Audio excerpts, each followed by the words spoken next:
Ito naman po, sausaw na naman si Barry. Sabi ni Barry, it's the leader, not the budget. Ex-OBP spokes assert Sara's budget still higher versus what Lenny, etc. etc.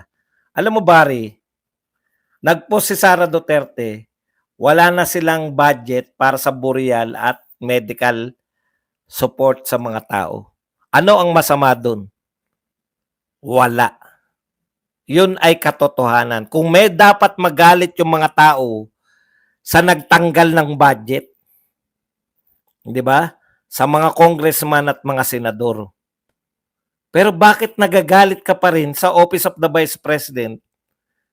Tama naman yung sinabi niya. Hindi ba tama yun? May budget ba? Tapos, sasabihin na naman niya, sasabihin na naman nito ni Barry na, bakit nung panahon ni Lenny? Tatapatin na kita. Ano ba trabaho ni Lenny nung panahon niya? Magpa-picture.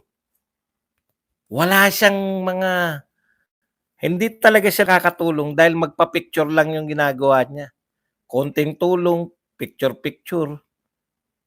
Wala siyang opisina sa buong Pilipinas. Hindi mo naintindihan. Eto po, simula na sila impeach. Yan. Same old faces. Opo, old na po si Dilip. Hihintay na. Ayan, no? Pakita ko lang sa inyo yung ano. Teka, dito na lang.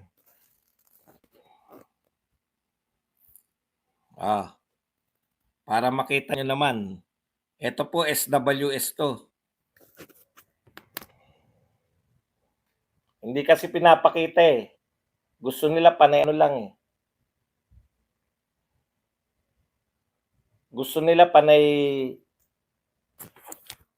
Okta search lang eh. Ayan po, si Bongbong Marcos po sa satisfaction rating plus 19. Si Vice President Sara Duterte plus 21. Si Martin Romualdez plus 9. Kulelat po si Martin Romualdez. Mas mataas po si Sara Duterte kaysa kay Bongbong Marcos. Naintindihan nyo? Pero hindi po nila to pinapakita. Lagi Okta Arts Dancers. Okta Arts Dancers. Alam mo, Barry, maniniwala pa kami sa'yo na si Lenny ka kung pinatakbo niyo yung senador. The fact na pinatakbo niyo ng mayor, alam niyo na yun. Paulit-ulit kayo dyan. Yan lang po ang ating topic. Pwede na po kayong magtanong. Pwede po kayong magbigay ng reaksyon. At higit sa lahat, pwede po kayong magpakape. Yan. Okay.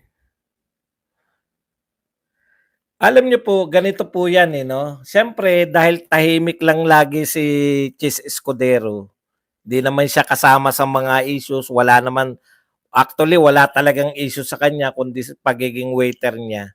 No? Kaya natataasan po siya. Ganito po, bakit po mataas si Chis Escudero? Maka-Duterte ka man, kasi ngayon hating-hati na yung tao eh. Hating-hati na siya sa maka-Marcos at maka-Duterte. Wala na pong gitna yan.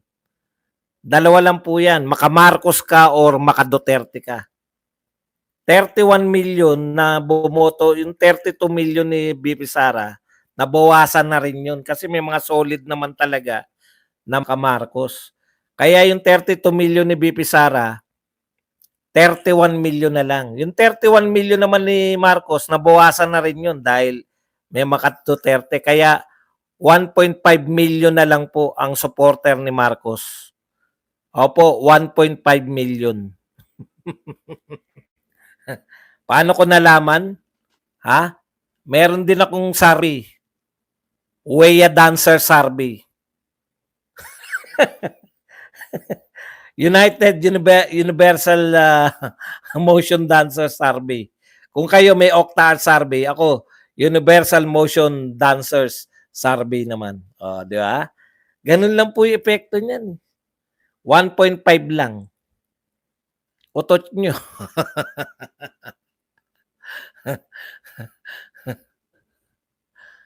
Ayan po, nananawagan po si Trillanes. Yan. Ito po, hinikayat ang publiko dumalo sa pro-impeachment event. O, sa 18 po, kanina 16, walang dumalo. Sa 18, terno t-shirt. Terno ba? Hindi po.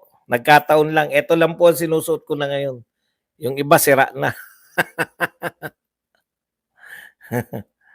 Yan na po ang sombrero ko araw-araw. Ito po, bad news na naman. DTI okays price hike for 63 basic prime goods. O, mag-expect po tayo next month. Tataas na naman po ang bilihin dahil inaprobahan po ng DTI ang pagtataas ng presyo ng mga basic and prime goods. 63 na basic and prime goods po ang tataas ang presyo next month. O, yan. Ito po, antindi, no? Dahil bumabanat si Mayor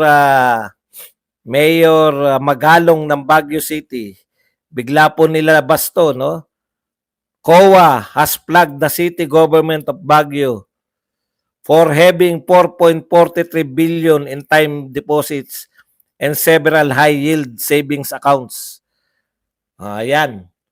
Pilinag daw ng flag pa lang po, wala po itong akala mo may kasalanan kagad si Mayor Magalong. Flinag lang po, sinabi po, parang pinaalalahanan lang, oy, marami kang budget, gamitin mo. Ganun lang po yun, di ba? Parang pinalalabas na nitong mga to na may anomalya kay Mayor Magalong. Wala pong anomalya kay Mayor Magalong. Ikalawang banat naman nila, kita nyo na mga DDS.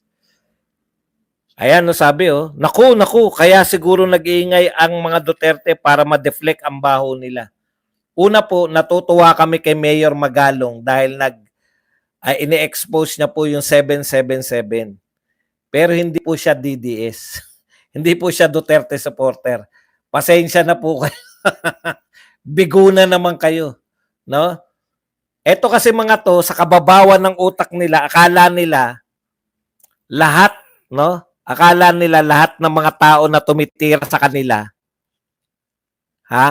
ay Duterte. Si Cielo Magno tumitira din sa inyo. Hindi rin Duterte yun. Hindi lang po Duterte ang tumitira. Makati Business Club, Duterte ba yan? Ang bintang nga nila sa Iglesia ni Cristo, thank you po Tuwan-tuwa po kami. Tuwan-tuwa po kami kung ang Makati ang Iglesia ni Cristo ay Duterte.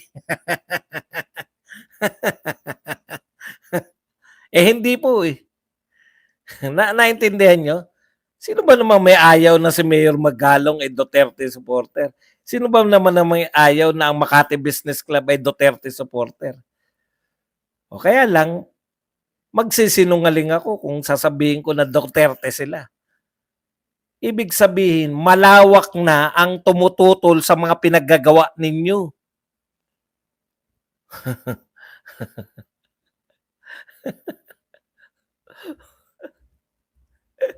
Binansagan ko na yung sarili kong henyo. Para manggalit.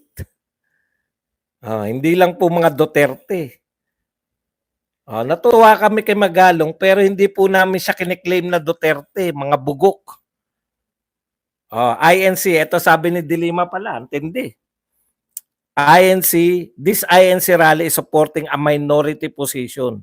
And no matter how massive the crowd would be, it's still a minority. A minority position is a minority. Paulit-ulit ka, Laila Dilima, sa minority. O sige titignan namin sa 18 kung gaano karami yung majority Laila Dilima, kung ang pinagbabatayan mo yung 41%, isa ka sa napaikot.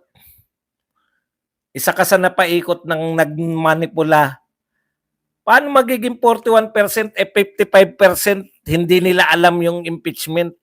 Kaya hindi nila masabi na kung sila ay pro-impeachment o hindi. Oh. Isa ka sa mga nagoyo. Ang dali nyo kasi paikutin eh. Ako nung nakita ko yung 41%, ang hinahanap ko gagad, asan yun? Ano yung tinanong? Alam ko merong ano rin eh. Meron twist dyan. Hindi ako naniniwala na halos kalahati gusto ma-impeach si BP Sara.